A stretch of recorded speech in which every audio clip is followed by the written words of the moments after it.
Okay, the last thing I want to talk about in this section is piecewise functions, or piecewise defined functions. And so this is where you break the domain up into several pieces, and you assign different rules for these different pieces.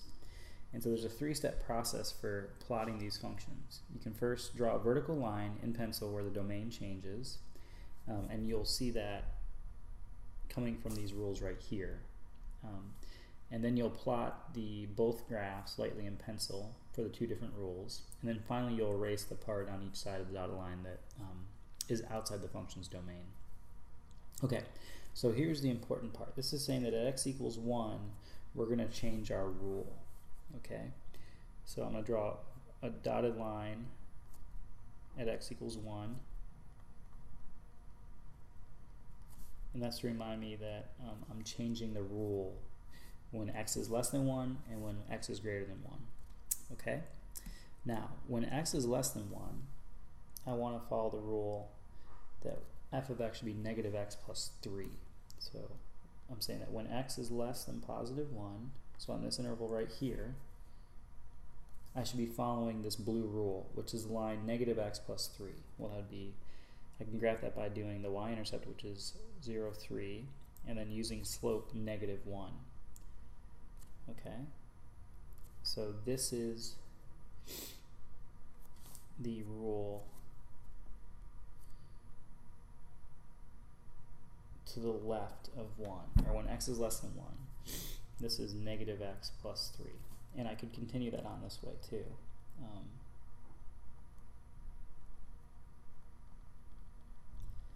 But the point is that this rule says this is only valid when x is less than 1. So if you draw the whole line, you'll end up erasing this part over here. Okay. And then when x is greater than 1, so that's all the points over here, when x is greater than 1, we want to follow the rule 2x minus 3. So that would be, I would plot the negative 3 as my y-intercept, and I'd have a slope of 2. So I'm going to go up 1 over 2, and then up 1 over 2, and then up 1 over 2, up 1 over 2. And the point is that I only want to use this rule to the right of that blue line. Okay, so let me erase all the extra stuff here. So the final graph of this should look something like this.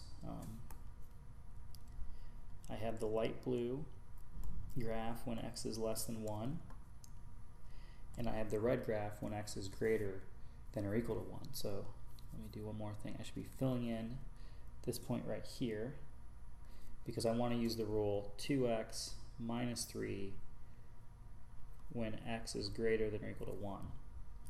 Okay, so this is x equals 1 right here.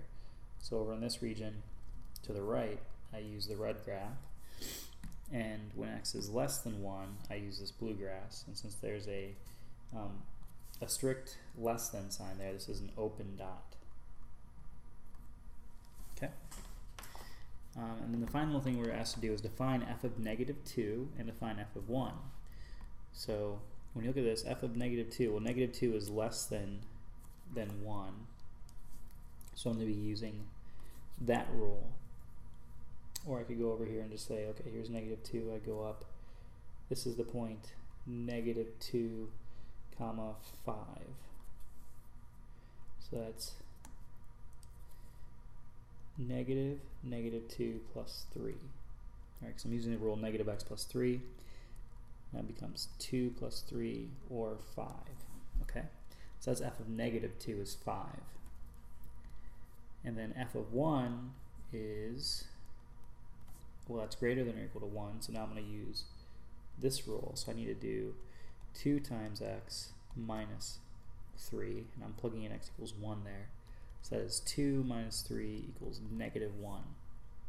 And that's the point, negative 1 right there.